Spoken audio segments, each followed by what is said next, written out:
Student, आप लोगों से आशा है कि आप लोग अभी तक जो अपना मानव कार्यकी के जितने भी चैप्टर हुए हैं उन सबको आपने कवर कर लिया होगा, अध्ययन कर लिया होगा और अपनी नोटबुक में लिखित भी कर लिया होगा। इसी क्रम में अब अपन आगे की तरफ जुड़ेंगे। इस मानव कार्यकी के अपने दो चैप्टर बचे हुए हैं, एक है ह्यूमन ब्लड सर्कुलेटरी सिस्टम और एक ह्यूमन एक्सक्रीटरी सिस्टम। एक तो मानव का रक्त परिसंचरण तंत्र और एक मानव का उत्सर्जन तंत्र। तो आज अपन चैप्टर नंबर 24 स्टार्ट कर रहे हैं। ये सेकंड लास्ट चैप्टर है इस इकाई का और इम्पोर्टेंट भी है इस वर्ष के लिए। इस वर्ष के लिए सबसे इम्पोर्टेंट चैप्टर का नाम है ये ह्यूमन ब्लड सर्कुलेटरी सिस्टम। तो अपन बात करें मानव रक्त परिसंचरण तंत्र की, तो देखिए सबसे पहले इसके एम की बात करते हैं, उद्देश्य की बात करते हैं। इसका उद्देश्य क्या है? अगर अपन बात करें तो सबसे पहले मैं आपको बता दूं कि ह्यूमन ब्लड सर्कुलेटरी सिस्टम का मतलब है कि एक तरीके से सर्कुलेशन करना, प्रवाह करना। तो ऐसा क्यों हो पा रहा है उसका कारण समझिए कि जो एक कोशिकीय जीव हैं वो सीधे ही वातावरण के संपर्क में रहते हैं। जैसे अगर अपन बात करें एक कोशिकीय जीव की, जैसे ये एक कोशिकीय जीव है अमीबा, तो अब ये इसके चारों तरफ वातावरण उपस्थित है। जैसे अगर अपन बात करें एक्सचेंज ऑफ गैसेज का, गैसों के आदान प्रदान का, तो बाहरी वातावरण में ऑक्सीजन, CO2 ये इत्यादि गैसें हैं, तो ये गैसें अंदर ले भी सकता है और मुक्त भी कर सकता है। इस तरीके से इसका आदान प्रदान एक कोशिकीय जीव का चलेगा। लेकिन जैसे बात करें अपन बहुकोशिकीय जीव की, जंतु की, अगर अपन बात करें जंतु जैसे मानव की, मानव एक बहुत ही रहस्यमय जंतु है। All human beings are animal, प्रत्येक मानव एक जंतु है, कोर्डेटा संघ का प्राणी है। अपन कोर्डेटा संघ के स्तनधारी वर्ग में आते हैं। तो अगर अपन बात करें मानव की तो मानव डायरेक्टली वातावरण से संपर्क में नहीं है, अपने ऊपर त्वचा का आवरण है और भी अन्य, जैसे अगर अपन बात करें सारे जो अंग हैं वो उपकला ऊतक से घिरे हुए हैं। तो इस प्रकार एक कोशिकीय जीव सीधे ही वातावरण के संपर्क में रहते हैं, जिससे वो सभी जैविक पोषक तत्वों का परिवहन आसानी से सीधे ही कर लेते हैं। अर्थात कि अगर अपन बात करें तो जो वातावरण के जो जितने भी जैविक पोषक तत्व हैं उनको एक कोशिकीय जीव आसानी से सीधे ही आदान प्रदान कर लेते हैं। लेकिन बहुकोशिकीय जीव ऊतक व कोशिका सीधे वातावरण के संपर्क में नहीं रहते हैं। जैसे मानव बहुकोशिकीय जीव है तो वो सीधा ही उसके संपर्क में, कोई वातावरण के संपर्क में नहीं है, तो उसकी प्रत्येक कोशिका और गैसों का आदान प्रदान नहीं कर सकती। अतः इस जीव में परिसंचरण तंत्र मिलता है। तो ऐसे जितने भी जीव हैं उन सब में क्या मिलता है? परिसंचरण तंत्र मिलता है, जिसका मुख्य कार्य देखो क्या होता है। मुख्य कार्य श्वसनीय गैसों, हॉर्मोन्स तथा जो अवशोषित भोज्य पदार्थ हैं उनका परिवहन करना होता है। अवशोषित भोज्य पदार्थ में अगर अपन बात करें तो किसकी बात करें? C6H12O6 जो छोटी आंत में अवशोषित होता है, और वहाँ अपन ने देखा है वहाँ से कौन ले जाता है? रक्त। लसिका तंत्र से प्राप्त करके रक्त उसे प्रत्येक कोशिका तक ले जाता है। ये इसका मुख्य उद्देश्य है कि जो ऊतक है वो सीधे वातावरण के संपर्क में नहीं है, जो कोशिका है वो सीधे वातावरण के संपर्क में नहीं है। अतः इस जीवों में परिसंचरण तंत्र है, जो मुख्य कार्य इसका क्या है? श्वसनीय गैसों, हॉर्मोन्स तथा अवशोषित भोज्य पदार्थों को परिवहन करना है।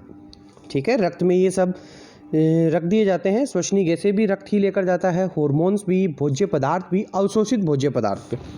ठीक है, नेक्स्ट कंटिन्यू करते हैं इसी को। परिसंचरण तंत्र के प्रकार के बारे में बात करेंगे अपन। तो परिसंचरण तंत्र मुख्यतः दो प्रकार के होते हैं। एक तो खुला परिसंचरण तंत्र, प्रकृति में दो प्रकार के परिसंचरण तंत्र है, मतलब सर्कुलेशन दो प्रकार के हैं। एक तो खुला, मतलब जिसमें नलिका अनुपस्थित होगी। खुले का मतलब क्या होगा? नलिका अनुपस्थित, ओपन सर्कुलेटरी सिस्टम। अब खुला है तो नलिकाओं में रक्त प्रवाहित ना होकर एक जैसे कैविटी बन जाएगी। जैसे अगर अपन बात करें कैविटी की, मोलस्का वाले जो संघ के प्राणी हैं, मोलस्का संघ के, तो जैसे उसमें अगर अपन बात करें तो इस तरीके से कैविटी बनी रहती है।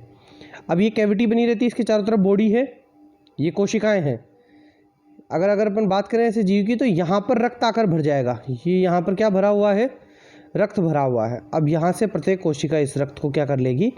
ग्रहण कर लेगी। अवशोषित भोज्य पदार्थ भी इसी को वापस दे देगी, और जो भी अवशिष्ट पदार्थ होंगे वो शरीर से बाहर चले जाएंगे। इस तरीके का परिवहन इनमें होता है।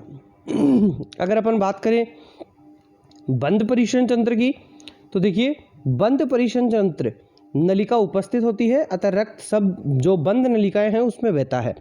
इसके एग्जाम्पल है कोर्डेटा, मानव, कोर्डेटा वर्ग में जितने भी आएंगे वो सब। एक एनिलिडा संघ को भी इसमें इंपॉर्टेंट याद रखें, ये कई बार पूछा जाता है कंपटीशन एग्जाम में, ये इंपॉर्टेंट है कंपटीशन एग्जाम के थ्रू, जिसमें कई बार पूछा जाता है एनिलिडा। एनिलिडा वर्ग का अगर एग्जाम्पल अगर आपको याद हो तो इसका एग्जाम्पल होता है केचुआ। केचुआ जो किसान का मित्र होता है, अर्थवॉर्म। तो इस तरीके से इसमें ध्यान रखें। अब अपन बात करेंगे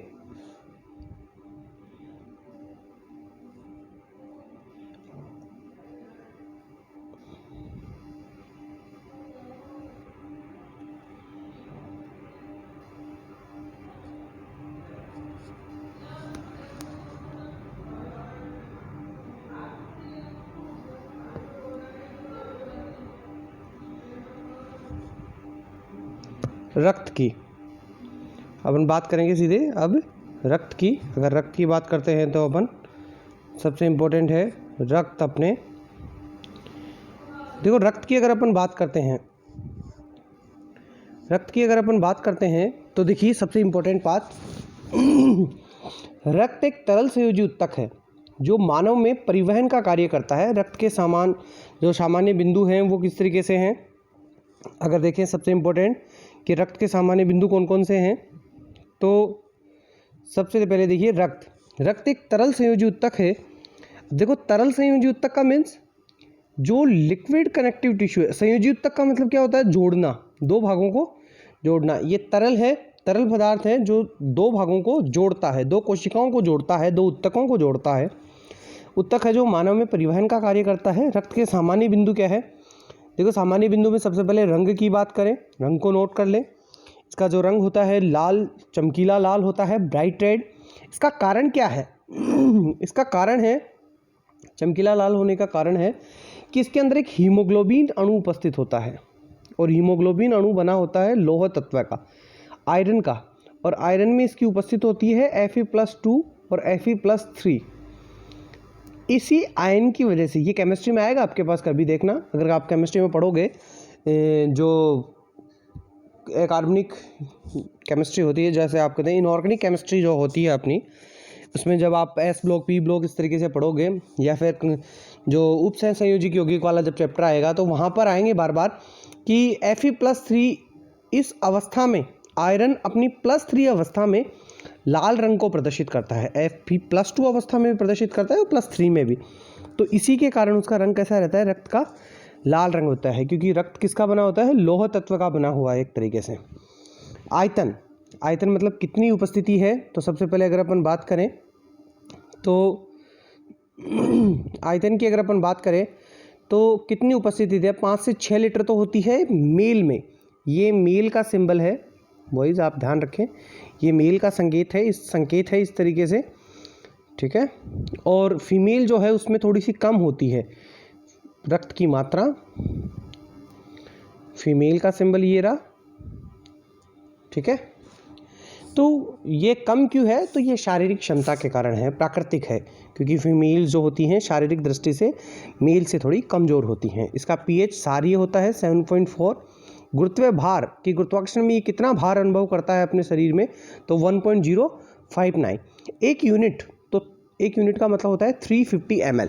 अगर अपन बात करें एक यूनिट का, जैसे आपने कई बार बात की होगी कि ब्लड डोनेशन कैंप लगते हैं, तो ब्लड डोनेशन कैंप में मैंने 1 यूनिट ब्लड डोनेट किया है, तो वो 1 यूनिट ब्लड डोनेट करने का मतलब होता है कि आपने 350 ml ब्लड को डोनेट किया है।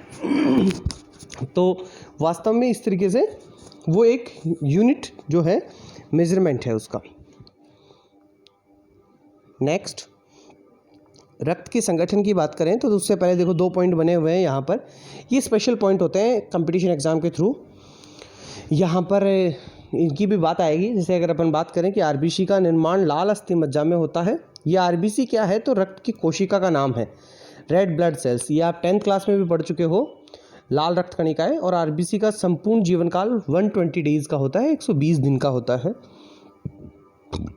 रक्त का संगठन की अगर अपन बात करें, रक्त के संगठन की अगर अपन बात करेंगे तो देखिए रक्त के संगठन की, रक्त का संगठन मानी कि रक्त किसका बना हुआ है, तो हम अपन यहाँ 100% रक्त ले लेते हैं। अपन क्या ले लेते हैं, 100% रक्त ले लेते हैं। तो देखो सबसे पहले अगर अपन बात करें प्लाज्मा, 100 में से 55% तो क्या है, प्लाज्मा है, और 45% क्या है, रुधिर कोशिकाएं, रक्त कोशिकाएं, ब्लड सेल्स, जिसमें आएंगी आरबीसी, डब्ल्यूबीसी और ब्लड प्लेटलेट्स।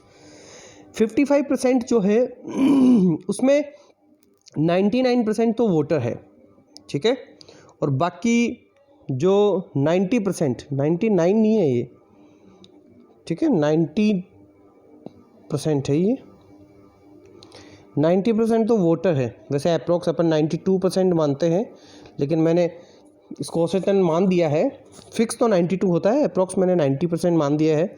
तो 10% क्या है इसके अंदर, देखो 10% है इसके अंदर, कौन कौन से पदार्थ हैं 10% इसके अंदर, कार्बनिक, अकार्बनिक। तो देखो कार्बनिक पदार्थ कौन कौन से हैं, एल्बुमिन एक प्रोटीन है, ग्लोबुलिन, ग्लूकोज, ग्लिसरॉल, प्रोथ्रोम्बिन, ये रक्त स्कंदन के कारक हैं, CO2, यूरिया, अमोनिया, ये सब। और अकार्बनिक में जैसे अगर अपन बात करें सोडियम क्लोराइड में से सोडियम है, मैग्नीशियम है, कैल्शियम है, क्लोरीन है, फॉस्फेट है, ये सब एक्सेट्रा में है, जुड़े हुए हैं, कैल्शियम भी है। तो ये सब अपने को खाने से प्राप्त होते हैं अकार्बनिक। और इसके जो रुधिर कोशिका वाला भाग है उसमें क्या क्या है, तो 45% में देखिए आरबीसी है, डब्ल्यूबीसी और प्लेटलेट्स। इनके नाम हैं ये, आरबीसी को बोलेंगे इरिथ्रोसाइट, ल्यूकोसाइट और थ्रोम्बोसाइट। इनका आप सबका एक एक का विवरण आएगा अपने पास, तो उस विवरण में आप उसे आसानी से पढ़ सकते हो। इसकी आप एक फ्लो चार्ट बना लें, अपने पास जो फ्लो चार्ट की तालिका है उस एक तालिका में इसको भी सम्मिलित कर लें आप अच्छी तरीके से। एक छोटी तालिका, एक इस तरीके का पूरा ये फ्लो चार्ट रक्त का भी बना कर रखें, ठीक है। अब अपन बात करेंगे सीधी की आरबीसी की, रक्त कोशिकाओं का। आरबीसी की अगर अपन बात करें तो रक्त कोशिकाओं का 99% आरबीसी ने घेर रखा। हाँ, ये कंफर्म है कि जो 100 आरबीसी है, मतलब जैसे सेल्स हैं, तो उनमें से 1% ही अलग हैं, बाकी 99% तो कौन सी हैं, आरबीसी हैं, ने घेर रखा है, जिनकी संख्या 5.5 से 6.0, 5.5 से 6.0 मेल में तथा 4.5 से 5.0 मादा में होती है। मानव की आरबीसी केंद्र रहित उभयतल आकार की होती है, जिनका आकार 7 to 9 माइक्रोमीटर व 2 माइक्रोमीटर चौड़ा होता है। इनके मध्य भाग में हीमोग्लोबिन अणु उपस्थित होता है, जिसके साथ लौह तत्व Fe+3 के 4 अणु उपस्थित होते हैं, जो अपने साथ 4 ऑक्सीजन अणुओं को परिवहन करने का कार्य करते हैं। याद रखें, हीमोग्लोबिन किसका बना हुआ है, लौह तत्व का।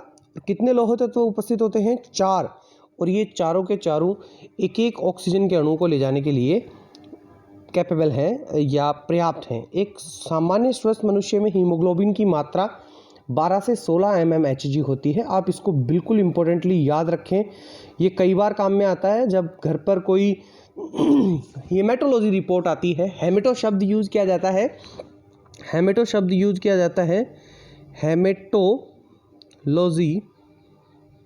लॉजी शब्द का यूज़ करते हैं अपन किसके लिए, हेमेटोलॉजी शब्द यूज़ करते हैं अध्ययन के लिए। हेमेटो शब्द अपन यूज़ करते हैं रक्त के लिए, ब्लड के लिए। तो जब भी कभी ब्लड की रिपोर्ट आती है, रक्त की कोई जांच आती है, तो उसके अंदर ये सब लिखे हुए रहते हैं, आरबीसी कितनी है, डब्ल्यूबीसी कितनी है। तो उन सब डब्ल्यूबीसी आरबीसी की गणना अपन आज इसमें करेंगे। और ये हीमोग्लोबिन को आप डायरेक्टली नोट याद रखेंगे, 12 से 16 mmHg इसकी वैल्यू होती है। रियल में रक्त की वैल्यू यही होती है, आप इसको इम्पोर्टेंटली याद रखें। कल अपन डब्ल्यूबीसी और ब्लड प्लेटलेट्स की बात करेंगे, जिसको इम्पोर्टेंटली पढ़ा जाएगा।